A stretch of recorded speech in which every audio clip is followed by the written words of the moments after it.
bundaku yang solih-solihah, apa kabarnya hari ini? Oke, alhamdulillah semuanya dapat bergabung dalam pembelajaran tematik. Baik anak-anak, dalam pembelajaran tematik kali ini kita akan sama-sama belajar tentang perkembangan teknologi komunikasi. Nah, anak-anak, sebelum ke materi, Bu Sena akan menyampaikan tujuan pembelajaran kita kali ini. Diharapkan setelah menyimak video berikut ini, anak-anak yang pertama mampu memahami sejarah komunikasi. Lalu tujuan pembelajaran yang kedua, diharapkan anak-anak mampu memahami perkembangan cara berkomunikasi. Dan tujuan pembelajaran yang ketiga yaitu diharapkan anak-anak mampu memahami cara memanfaatkan perkembangan komunikasi.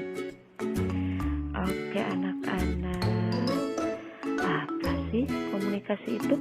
Ada yang tahu tidak ya?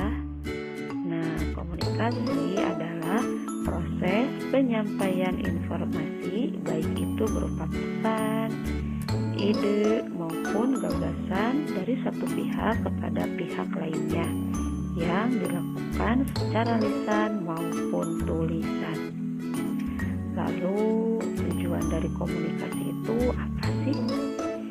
Tujuan dari komunikasi yaitu untuk memudahkan manusia memahami apa yang diinginkan dan dimaksudkan manusia lainnya dan sebaliknya.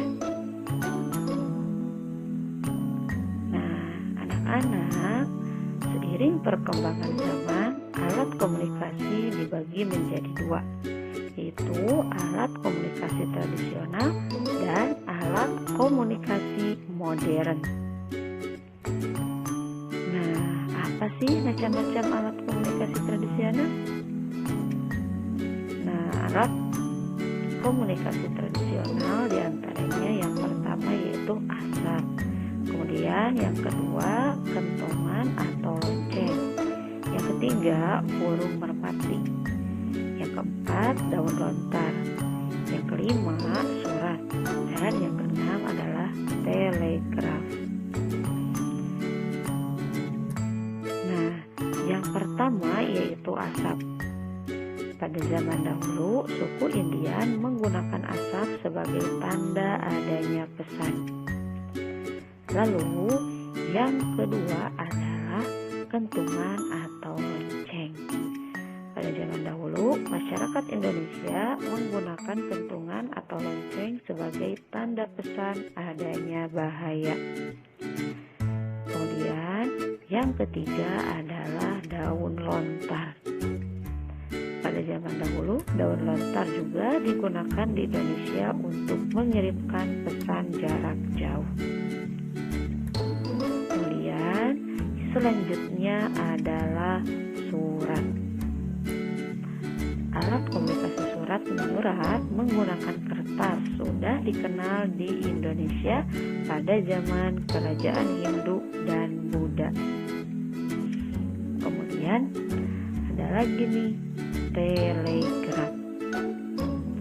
Alat komunikasi yang menggunakan peralatan listrik untuk mengirimkan dan menerima sinyal sesuai dengan kode dalam bentuk pulsa listrik.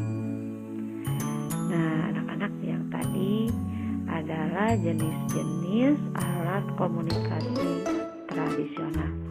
Lalu selanjutnya, alat komunikasi modern yaitu terdiri dari radio, faksimil, koran, televisi, telepon, internet, handphone, dan komputer atau laptop. Nah, Bu Sena jelaskan satu persatu ya. Di sini yang pertama radio.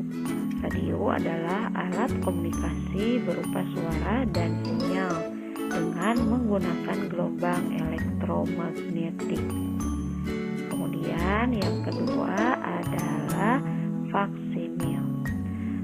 Faksimil digunakan untuk menerima dan mengirimkan informasi berupa telefoto, baik tulisan maupun foto, ke mesin faksimil lainnya. Kemudian selanjutnya koran.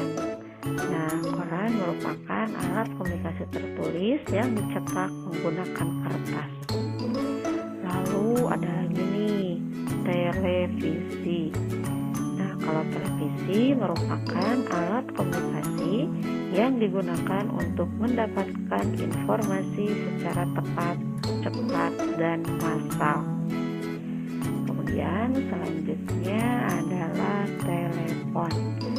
Telepon merupakan alat komunikasi yang berfungsi untuk memberikan informasi jarak jauh melalui sambungan suara.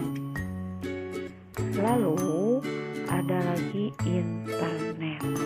Nah, kalau internet ini merupakan jaringan komputer yang saling terhubung secara global yang memungkinkan kita berkomunikasi dan bertukar informasi dengan orang di seluruh dunia. Lalu kemudian yang selanjutnya adalah handphone. Handphone merupakan alat komunikasi yang merupakan versi modern dari telepon dan memungkinkan berkomunikasi lebih lancar. Nah, anak-anak, selain itu juga ada laptop. Laptop merupakan alat yang digunakan untuk memanipulasi dan mengolah data sehingga bisa ditampilkan dan dikirimkan menjadi sebuah informasi kepada orang lain.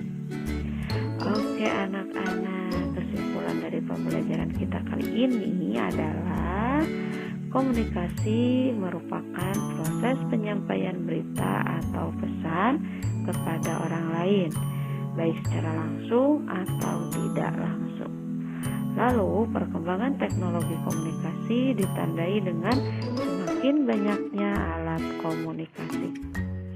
Nah, kemajuan di bidang teknologi komunikasi harus dapat dimanfaatkan untuk hal-hal yang positif dan digunakan sesuai dengan kebutuhan. Oke anak-anak, sekian yang dapat saya sampaikan dalam pembelajaran kali ini ya.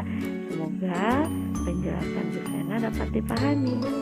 Oke, sampai bertemu di pembelajaran selanjutnya ya. Oke anak-anak, terima kasih. Tetap di rumah, tetap jaga kesehatan, tetap semangat dan tetap belajar.